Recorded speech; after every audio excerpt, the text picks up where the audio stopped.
Strade Bianche is without doubt one of the most visually stunning races on the calendar. Those rolling white gravel roads of Tuscany in the springtime, giving us some of the most unique footage of the peloton each and every season. Yeah, it's actually a young race coming into just its 15th edition for the men and 7th for the women, but it's a favourite for many of us, and it's often referred to, in fact, as the 6th monument of cycling, although, to be fair, I couldn't really care less about its title. I just cannot wait to watch it again. Me neither. And the good news is that we both can, and most of you can too, live and on demand, totally ad-free, over on GCN Plus. And we're absolutely delighted to have the right to show this race in all GCN Plus territories, except for Latin America and New Zealand, I'm afraid. Yeah, I'm sorry about that, guys, but there we go.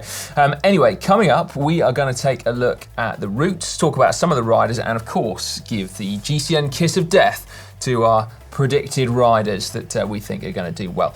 Before we crack on though, should we just quickly get out of the way and say that yes, Dan did once come 9th here and held the KOM for the last 10 kilometres of the race until Wout van Aert absolutely annihilated his time last year. So sorry, Dan, no more mentions of that. Should we just crack on? Let's crack on with the show. Right, let's quickly recap last year's race, which took place just over 7 months ago, in fact, at the start of August, where it marked the restart of the racing season following the break for the pandemic. Now, given the time of year, the races were defined by those blistering 40-degree temperatures, and in fact, only about 50% of the starters in both races managed to get to the finish line in Siena. Yeah, the men's race was won by a sensational Wout van Aert, who then went on to dominate basically the entire condensed season, with unbelievably strong rides, in fact, at Milan-San Remo, Tour de France, World Championships, and the Ronde van Vlaanderen. Yeah, he took the win in Strade Bianche, though, from what was quite a surprising podium of riders, wasn't it? Davide Formolo was there in 2nd place, and the German Max Schachmann in 3rd. Two riders who I personally didn't expect to perform quite that well at Strade Bianche last year. Further down in the top 10, however, were some regular protagonists at Strade Bianche, should I say.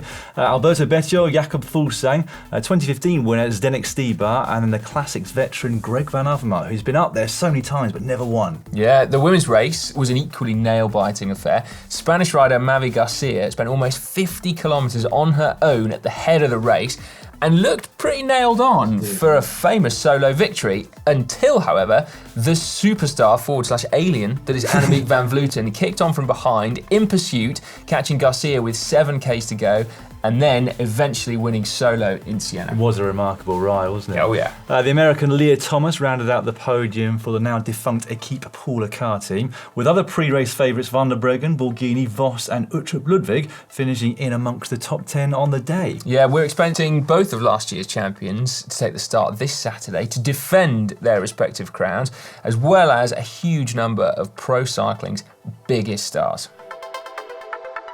Now, this year's Strade Bianche continues on its now traditional route through Tuscany. So the men are going to cover 184 kilometres with 11 gravel sectors that make up 63 Ks of the white stuff in total. Whereas the women will race over 136 kilometres. They've got 8 sectors, which make up 31.4 kilometres of gravel. Yeah, both races finish on the now iconic Piazza del Campo in Siena, which comes after a savage climb into the walled city. The average is about 9%, with pitches maxing out at about 16%. Ouch.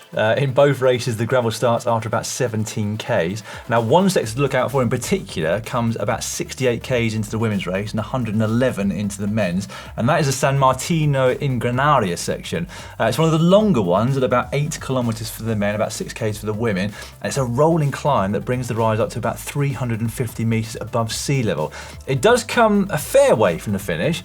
That's definitely going to prove decisive in making the final selection, or even a launch pad perhaps for a particularly brave rider to go out on a long-range solo attack. Yeah, the beautiful thing about this route, and one of the reasons I think the race has become so popular in such a short period of time, is that it offers something to everyone. So classic specialists and Grand Tour contenders can both conceivably be in with a chance of winning.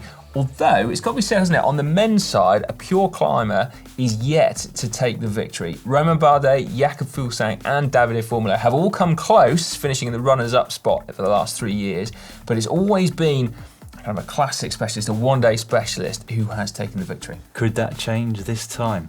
I don't know what you mean though. I mean, any race that can attract both Grand Tour contenders and also classic specialists, and all of them thinking they've got a chance of winning on their day, has got the formula dialed, yeah. if you ask me.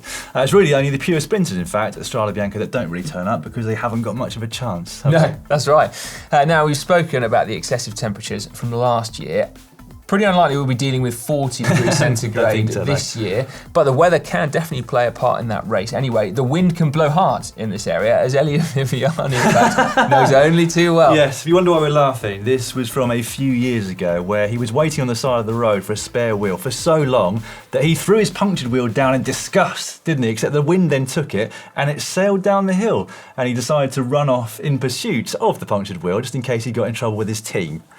I love that, and I love the fact that it was caught on camera as well. Genius. But yes, wind and possibly rain, which would be unbelievable, wouldn't it? Only once have we ever had rain at this race, 2 years ago when Tish Benoot won, but my word, didn't that produce some images, and indeed some racing that we'll never forget. Exactly, yeah. Likewise, I am never going to forget the 2010 Giro d'Italia, which covered some of these white roads in horrific pouring rain. I will never forget the TV pictures from that day. Yeah, you forgot to cover that off, didn't you, in your story at the beginning about my 9th place and the KOM, but I always have another anecdote up my sleeve, so... Yeah, good point, mate, good point. Now, as we mentioned earlier, both of last year's winners are expected to start this Saturday. Wout van Aert will be coming back from a short break after finishing his cyclocross season and will be therefore making his debut for 2021 on the road. Or gravel, I guess, well, yeah, as the case may be. Yeah. Whilst Van Vleuten, on the other hand, will be looking to make amends after an uncharacteristically poor performance at Omloop Het Nieuwsblad last weekend, where she missed the split, major split, that was forced by the SD Works team. Same goes for Lizzie Deignan, I guess, doesn't Indeed. it, really? Other former winners on the start line are expected to be Julien Alaphilippe and Zdeněk Stybar. Both, of course, ride for the team that cannot stop winning, the Koenig Quick-Step. Yes, however, with Gilbert and Benoot both set to ride Paris-Nice and Kwiatkowski is yet unknown, they might be the only former winners on the start line. On the women's side, since this is the first World Tour race of the year for them, you'd have thought that all of the active previous winners will be at the start. Deignan, as you just mentioned, Dan, Van der Breggen as well, who won at Omloop Het Nieuwsblad, and also Longo Borghini as well. The Italian champion.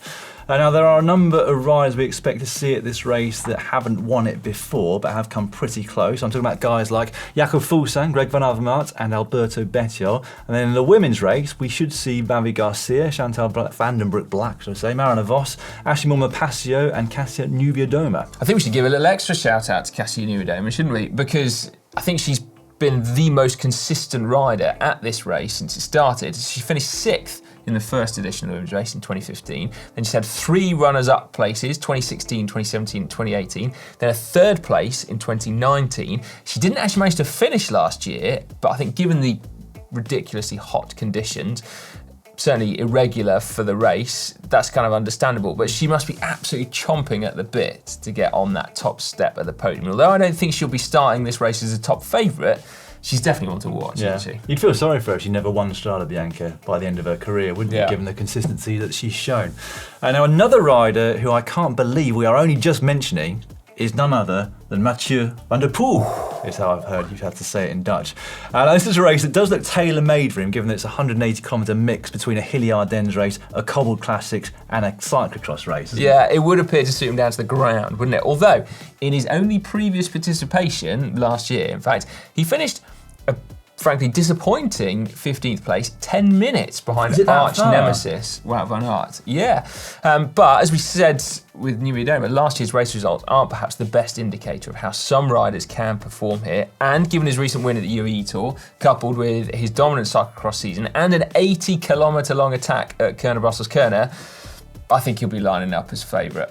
You reckon? Well, I think so. Oh, we'll wait and see for our predictions. Yeah. Now, one thing that really stood out on the start list for me is the inclusion of Tour de France winner Egan Bernal on Ineos Grenadiers roster. What? Yeah, he's not known for his performances in one-day classes, is he? But I suspect they are sending him to Tuscany to see how he fares on the gravel, given that stage 11 of this year's Giro d'Italia, which is a race Bernal is hoping to win, covers many of the same roads as Saturday. Good tactics there. Now, talking of Grand Tour riders, Simon Yates is racing too, that's confirmed, and so too is Tour de France champ Tadej Pogačar. Wow. Yeah. I honestly can't wait to see how he gets on here. Now, there are obviously far too many riders on the start list to talk about everybody. At the time of filming, we don't even know everyone that's going to be racing Strade Bianche on Saturday, but it does look like we'll also see Tim Wellens, Tom Pidcock, Ben Zwiehoff, who's a former mountain biker, now riding for Bora Hansgrohe, Brambilla, Woods, Krauw-Andersen, Rosa, Hershey, Mohoric, Uttrup, Ludwig, Voss. We could go on and on, really, couldn't we? But we won't. No, we should move on, Dan, to GCN Predictions. Now, in our commentary this season, Si, we've been giving ourselves 2 predictions, each commentator, so a main one and a cheeky outside bet. So I think for this year's Strade Bianche preview, we should probably do something similar. Sounds like a plan, Dan. Right, for the men's race, I'm saying Van der Poel as my favourite. And actually, I'm going to take your aforementioned ex-mountain biker, Ben Zwiehoff, for Bora as my side bet. In the women's race, slightly harder to call, given how little racing we've had so far, but the favourite for me is, I think, Van Vleuten. Right. With New Idioma as my side bet. Given that she DNF'd last year, I think that's fair. You can't have the most consistent performer ever in the women's race as your cheeky side bet, Si. What? Yeah. Well, you're only as good as your last performance, aren't you? All right then, well, I'm going to be equally as predictable on the men's side of things then. If you're going to go for Mathieu van der Poel, I will go for Wout van Aert, last year's winner, and Van der Breggen as the main favourite in the women's. Underdogs, Kevin Genietz of Groupama and Marianne Vos. She's not an underdog. Oh yeah, but she's finished worse in Strade Bianche over the years than Cassia Nuviadoma, that's your underdog. I think it's like, it's not allowed, is it? You can't ban. You can't have Marianne It's a valid Vos, argument. It's a valid argument. Well, okay, basically we've got 2 main bets each then, really. Yeah, we haven't have, basically, yeah. We're women's side of cheating things, this time, aren't aren't we? Yeah. Right, let's have a look at some of the other GCN presenters to see who their predictions are for Saturday. My rider prediction for Strade Bianche is Tom Pidcock of Ineos Grenadiers. I'm going to go for Lizzie Deignan in the women's and Julian Alaphilippe. Strade Bianche, my predictions. Right, I'm going for Tim Wellens. No one's talking about him, but the weather is looking absolutely terrible. So I think the Belgian rider might get it this year. I'd like to see an outsider win as well. I think we're seeing riders kind of coming to the fore this year that aren't the usual sort of suspects. I know Tim Wellens has won a lot of big races, but I think no one's talking about him. So Wellens. Go on. Lizzie Deignan for the women and Mathieu van der Poel for the men. My favorite for Strade Bianche is Julian Alaphilippe. My favorite for Strade Bianche women, at the moment, Anna van der Breggen for sure. My favorite for Strade Bianche men is Mathieu van der Poel. For Strade Bianche women is Annemiek van Vleuten. Hi guys, Florian from GCN en Français. I'm definitely looking forward watching this weekend Strade Bianche again, one of my preferred classic. I would like obviously to see again winning Julian Alaphilippe, my French fellow, but I think it's gonna be the year of Mathieu van der Poel. For the women race, I think the world champion Anna van der Breggen is just on fire at the moment and she is my favorite. Hi everyone, I'm Sebastian from GCN en Español, and my prediction for this Strade Bianche is for men's Julian Alaphilippe and for women's Elisa Longo-Borghini. Julian Alaphilippe, the world champion this year, but I also think we should have an eye on Wout van Aert, who will make his debut race in 2021 at Strade Bianche and already won it last year. For the Strade Bianche women's race, I go with Annemiek van Vleuten. Now, don't forget to get involved in the comments with your favourites for the race, and also do not forget to watch on GCN Plus this Sunday. No, we would love to have your company. It'll be Marty McDonald, incidentally, and Danny Rowe who'll be commentating on the women's event, which comes first. After which, it'll be Rob Hatch with myself alongside him. I'm very much looking forward to it. Yeah. Is Rob going to let you talk about your KOM? I might just talk about it even if he doesn't allow me to. Yeah, good point actually. You won't be in the same room, so No. he can't stop you this time, can he? There we go. Right, thank you very much for watching this preview, and God, I can't wait. Yeah. Bet you can't either. Yeah, leave your predictions in the comment section down below. See you on Saturday.